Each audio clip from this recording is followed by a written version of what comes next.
सनातन की जानकारी में आज हम जानते हैं कि 7 चिरंजीवी कौन कौन से हैं जिनको अमरता का वरदान प्राप्त है, जिसके बारे में कहा जाता है कि सतयुग, द्वापर युग और इस समय चल रहे कलयुग तक इन सातों महापुरुषों को अमरत्व यानी अमरता का वरदान प्राप्त है। ये सातों चिरंजीवी पूरे ब्रह्मांड और साथ ही पृथ्वी पर सभी दैवी शक्तियों से संपन्न आज भी विचरण कर रहे हैं। पृथ्वी पर आज भी किसी न किसी रूप में ये जीवित हैं। हमारे शास्त्रों में जिन अष्ट सिद्धियों की बात बताई गई है वो अष्ट सिद्धियां इन प्रत्येक महापुरुषों में विद्यमान हैं। सब चिरंजीवी किसी न किसी वचन, नियम या श्राप से बंधे हुए हैं। हर सनातन धर्म के मानने वालों को इन सातों अमर महान आत्माओं के बारे में जानना अति आवश्यक है। इनके बारे में हम यहाँ थोड़ा संक्षेप में आपको बताएंगे। नंबर 1, अश्वत्थामा। अश्वत्थामा गुरु द्रोणाचार्य के पुत्र और कुरुवंश के राजगुरु कृपाचार्य के भांजे थे। इनका जन्म द्वापर युग में हुआ था। इस काल के सर्वश्रेष्ठ योद्धाओं में अश्वत्थामा की गिनती की जाती थी। अपने पिता की तरह अश्वत्थामा शास्त्र व शस्त्र विद्या में निपुण योद्धा थे। पिता पुत्र की जोड़ी ने मिलकर महाभारत के युद्ध में पांडवों की सेना को तहस नहस कर दिया था। तब वासुदेव श्री कृष्ण ने द्रोणाचार्य का वध करने के लिए युधिष्ठिर को कूटनीति का सहारा लेने को कहा।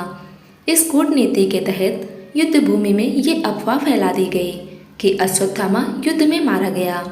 ये सुन गुरु द्रोण पुत्र मोह में अपने शस्त्र त्याग कर युद्ध भूमि में बैठ गए।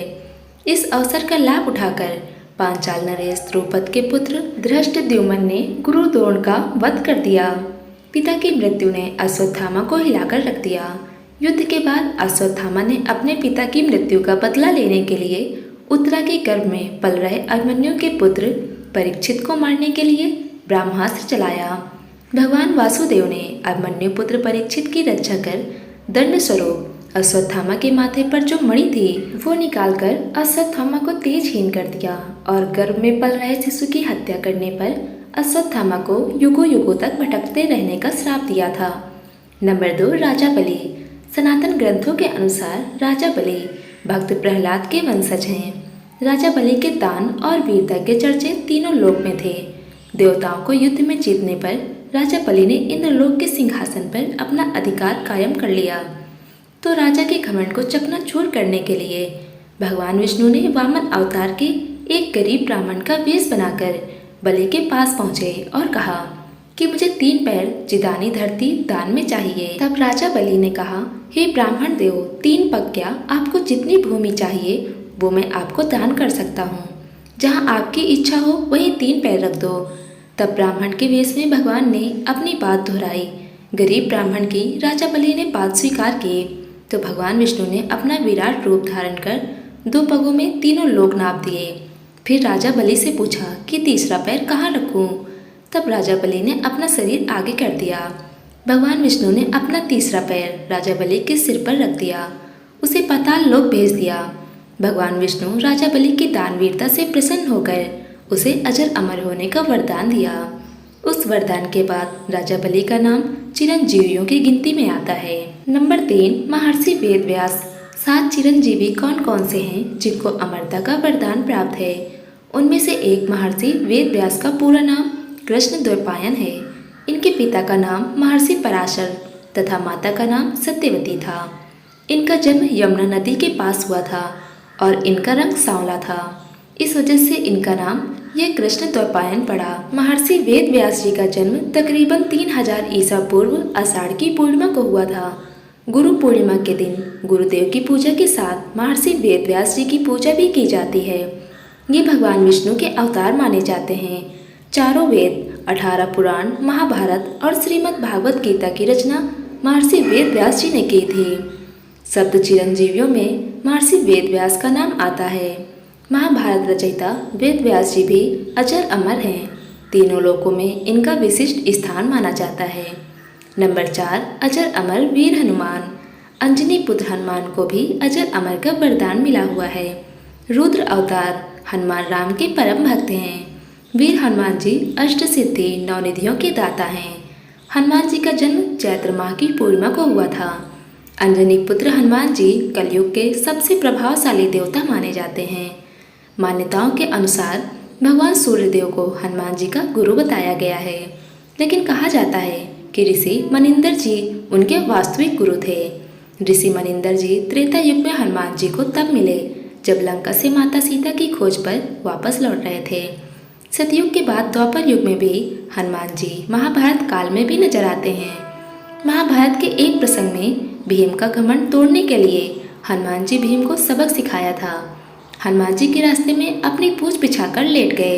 तब भीम हनुमान जी को कहते हैं, हे वानर, मेरे रास्ते से अपनी पूंछ हटाओ। तो हनुमान जी कहते हैं, तुम हटा दो, मैं तो कमजोर वानर हूँ। भीम अपनी पूरी ताकत लगाकर भी उनकी पूंछ हटा नहीं पाते हैं। हनुमान जी को लंका की अशोक वाटिका में राम का संदेश सुनाने के बाद माता सीता ने आशीर्वाद दिया था कि तुम अजर अमर रहोगे। कहा जाता है कि जहाँ रामायण का अखंड पाठ होता है वह हनुमान जी अवश्य आते हैं। नंबर 5, चिरंजीवी विभीषण। राक्षस रावण का छोटे भाई विभीषण भी चिरंजीवी महापुरुषों की गिनती में आते हैं। विभीषण भगवान राम के परम भक्त हैं। जब रावण ने माता सीता का हरण किया तो विभीषण ने रावण को बहुत समझाया था कि श्री राम कोई साधारण मनुष्य नहीं है, भगवान विष्णु के अवतार हैं, उनसे शत्रुता मोल मत लो।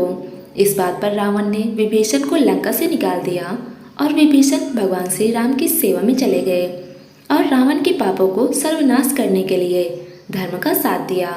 भगवान श्री राम ने शरण में आए विभीषण को लंका का राजा बना दिया और धर्म अधर्म की लड़ाई में धर्म का साथ देने पर भगवान श्री राम ने विभीषण को अमरता का वरदान दिया। इसलिए विभीषण भी चिरंजीवी महापुरुषों की गिनती में आते हैं। नंबर 6, चिरंजीवी कृपाचार्य। कृपाचार्य के पिता का नाम शरद्वान और माता का नाम नामपति था। कृपाचार्य की माता एक नामपति एक देवकन्या थी। एक बार देवराज इंद्र ने शरद्वान की तपस्या भंग करने के लिए देवकन्या नामपति को भेजा, क्योंकि शरद्वान शक्तिशाली और धनुर्विद्या में पारंगत थे, जिससे देवराज इंद्र को उनसे खतरा महसूस होने लगा। देवकन्या नामपति के मोहिनी सौंदर्य को देखकर शरद्वान का वीर स्खलित होकर एक सरकंडे पर गिर पड़ा। सरकंडा 2 भागों में बट गया, जिससे एक भाग से कृप नामक बालक तथा दूसरे भाग से कृपी नामक बालिका उत्पन्न हुई। शरद्वान और नामपति ने दोनों नवजात शिशुओं को जंगल में ही छोड़ दिया। महाराज शांतनु ने इन दोनों का पालन पोषण किया, जिससे बालक नाम कृप तथा कन्या का नाम कृपी पड़ा। नंबर 7, भगवान श्री परशुराम। भगवान श्री परशुराम जी को विष्णु के छठे अवतार के रूप में माना जाता है। परशुराम के पिता का नाम ऋषि जमदग्नि एवं उनकी माता का नाम रेणुका। उनकी माता रेणुका ने 5 पुत्रों को जन्म दिया था। भगवान श्री परशुराम, जिनके भाइयों के नाम वसुमान, वासुसेन, वसु, विश्ववसु तथा सबसे छोटे राम, माता रेणुका के सबसे छोटे पुत्र राम ने शिव जी को प्रसन्न करने के लिए कठोर तप किया था। भगवान शिवराम की तपस्या से प्रसन्न होकर उन्हें अपना फरसा वरदान स्वरूप दिया। इसी कारण से उनका नाम परशुराम पड़ा। परशुराम जी जन्म सनातन पंचांग के अनुसार वैशाख माह की पवन महीने की तृतीया को हुए। वैशाख माह के पवन महीने के शुक्ल पक्ष में आने वाली तीज को अक्षय तीज भी कहा जाता है। माना जाता है कि भगवान परशुराम दशरथ पुत्र राम के पहले पैदा हुए थे। भगवान श्री परशुराम जी चिरंजीवी होने के कारण राम के समय में भी थे। हमारे पुराणों के अनुसार परशुराम जी ने 21 बार पृथ्वी से समस्त क्षत्रिय राजाओं और क्षत्रियों का अंत किया था। परशुराम जी अपने पिता के आज्ञाकारी पुत्र थे। अपने पिता की आज्ञा को मानते हुए अपनी माता का वध भी किया था। पिता को प्रसन्न कर माता को पुनः जीवित भी करवाया। महापुरुष ऋषि मार्कंडेय। ऋषि मार्कंडेय के पिता का नाम मरकंड तथा माता का नाम मरुद्वती था। मरुद्वती मृदगल मुनि की पुत्री थी। भगवान भोलेनाथ के परम भक्त थे। मार्कंडेय ने भगवान शिव जी को प्रसन्न करके महामृत्युंजय मंत्र को सिद्ध किया। महामृत्युंजय मंत्र का जाप मृत्यु को दूर करने के लिए किया जाता है। विधाता ने उन्हें मात्र 16 साल की अल्प आयु के लिए इस पृथ्वी पर भेजा था, मगर ऋषि मार्कंडेय ने भोलेनाथ के महामृत्युंजय के जप कर पृथ्वी पर विजय प्राप्त कर ली। कुछ काल पर्यंत तक चिरंजीवी बन गए। इन सप्त चिरंजीवियों के साथ साथ ऋषि मार्कंडेय के नाम का नित्य स्मरण किया जाता है। 16 साल की अल्प आयु के कारण महामृत्युंजय का जप करते हुए जब ऋषि मार्कंडेय को यमराज लेने आए तो भगवान शिव ने यमराज के साथ युद्ध करके उन्हें भगाया। और ऋषि मार्कंडेय को कुछ काल पर्यंत तक चिरंजीवी होने का वरदान दिया। अगर कोई मनुष्य महामृत्युंजय का जप सिद्ध कर ले तो वो मरे हुए व्यक्तियों को भी जीवन दान देने की अलौकिक शक्ति को प्राप्त कर सकता है। दोस्तों, उम्मीद करते हैं आज की कहानी आपको पसंद आई होगी। पसंद आई हो तो वीडियो को लाइक कर लें, चैनल पर नए हो तो चैनल को सब्सक्राइब करना ना भूलें।